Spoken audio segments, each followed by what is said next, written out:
এছাড়াও যে দল বলে যে কোরআনের আয়াত শেষ হয়ে যাবে কিন্তু আমাদের উন্নয়ন শেষ হবে না, এত অহংকার, এই অহংকারের বিরুদ্ধে আমাদেরকে জোট বাঁধতে হবে। কারণ কোরআন শরীফকে আমরা সবাই সম্মান করি, মানি।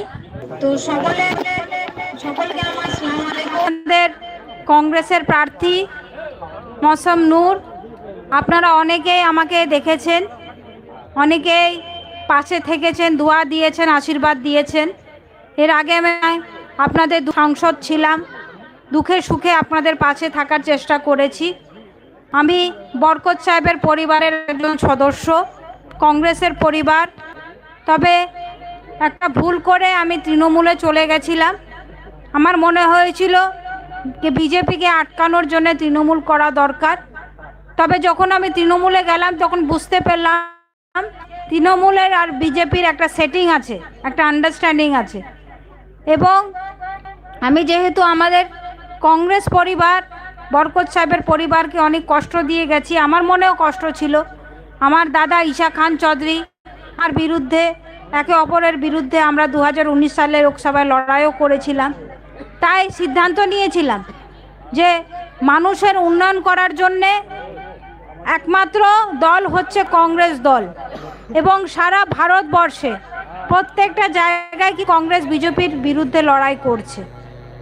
একমাত্র তৃণমূল পশ্চিমবঙ্গে আছে, কিন্তু সারা ভারতবর্ষে কংগ্রেস আছে।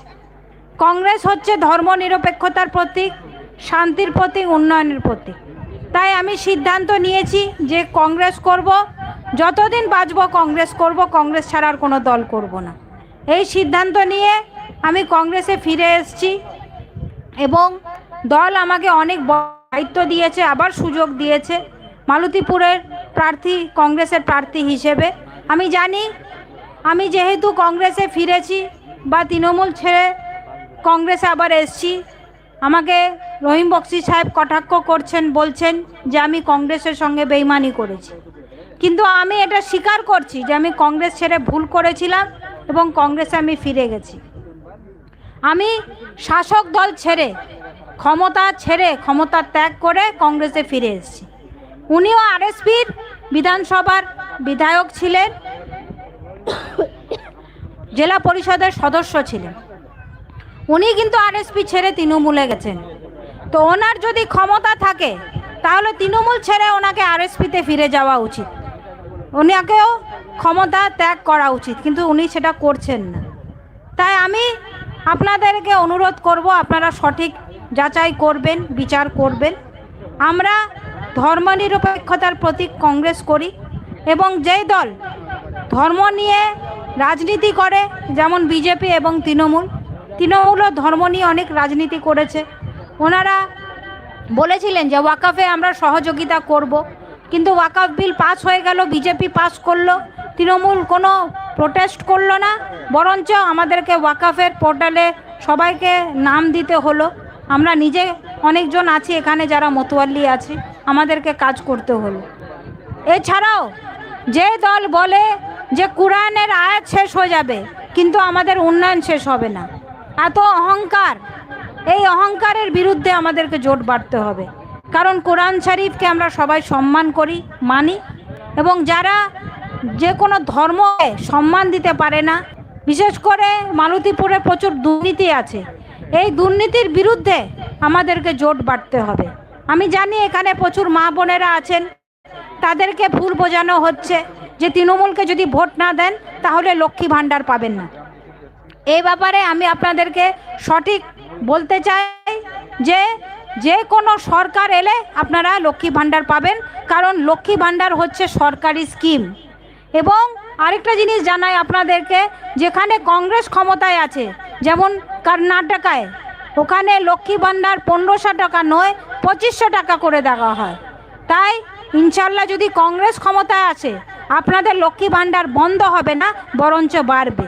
তাই কংগ্রেসের উপরে ভরসা রাখুন এবং আপনারা যদি আমাকে সুযোগ দেন তাহলে প্রথম আমি যে কাজটা করব সেটা হচ্ছে যাদের নাম এসআইআরে আছে, এসআইআরের জন্য ডিলিট হয়ে গেছে, প্রথম কাজ করব যে আমার ভাই বোনেরা যারা প্রকৃত ভোটার তাদেরকে যাতে আমি ভোটার লিস্টে তাদের নাম যুক্ত করতে পারি, এটাই আমার প্রথম কাজ হবে। এবং এছাড়াও রাস্তাঘাটের সমস্যা, বিদ্যুতের সমস্যা, আরও অনেক কিছু সমস্যা আছে, এবং দুর্নীতিমুক্ত মালতীপুর যাতে গড়ে তুলতে পারি, এটার জন্য আমি আপনাদের দোয়া, আশীর্বাদ, ভালোবাসা, সহযোগিতা চাই। আপনারা যেভাবে দুবার রহিম বক্সি সাহেবকে বিধায়ক করেছেন, আমাকেও আপনারা সাংসদ করেছেন, কিন্তু এবার যদি আপনারা আমাকে সুযোগ দিয়ে দেখেন, আমি আশা করছি ইনশাল্লাহ আপনাদের মনটাকে আমি জয় করতে পারবো এবং আপনাদের পাশে থাকতে পারবো। তাই 23শে এপ্রিল সবাই মিলে 5 নম্বর বোতাম টিপে হাত চিহ্নে ভোট দিয়ে হাতকে মজবুত করুন, কারণ হাতই আপনাদের বিপদে আপনাদের পাশে থাকবে এবং দুঃখে সুখে আপনাদের ভাগিদার হয়ে থাকবে। এই কয়েকটি কথা বলে আমি আমার সংক্ষিপ্ত বক্তব্য শেষ করছি। জয় হিন্দ, বন্দে মাতরম। আরেকটা জিনিস আপনাদেরকে অনুরোধ করব, কালকে পীরগঞ্জে মাদ্রাসার মাদ্রাসা কি বলো ওটা, মাদ্রাসার ওখান থেকে আমাদের মহা মিছিল আছে। আমি আপনাদেরকে অনুরোধ করব এই পদযাত্রায় আপনারা অংশগ্রহণ সামিল হন এবং আমাদের পদযাত্রাকে সফল করুন। ধন্যবাদ। বলছি আপনারা যারা হ্যান্ডশেক করবেন দিদির সাথে একে একে চলে আসুন, হ্যান্ডশেক করে নিন। আর এই বুথের সমস্ত মানুষকে অনুরোধ করছি করবে। বলছি কালকে মহামিছিলে যেতে হবে মাদ্রাসা, কুতুবগঞ্জ মাদ্রাসা পীরগঞ্জের ওখানে। মোটামুটি আমাদের রাজাপুর থেকে 1000-2 লোক নিয়ে যেতে হবে। মাদ্রাসা থেকে পীরগঞ্জ পায়ে হেঁটে যেতে হবে। আপনারা সবাই যাবেন, অনুরোধ রইল।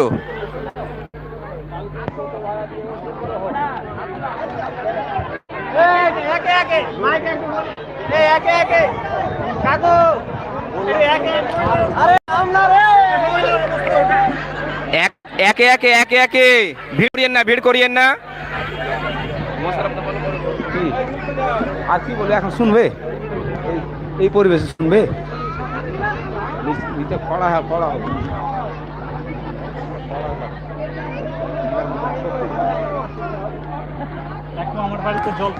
না খাবে না। আর এই চলো, সভা ভাঙো, চলেন চলেন চলেন।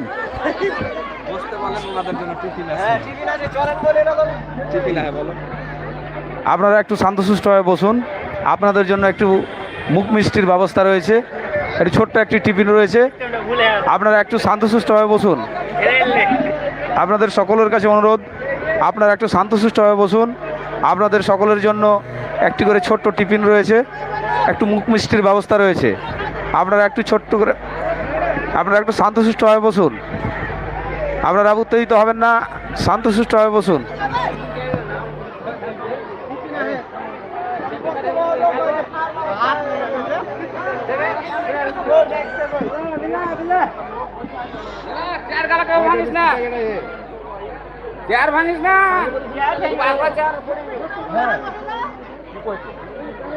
দেখো,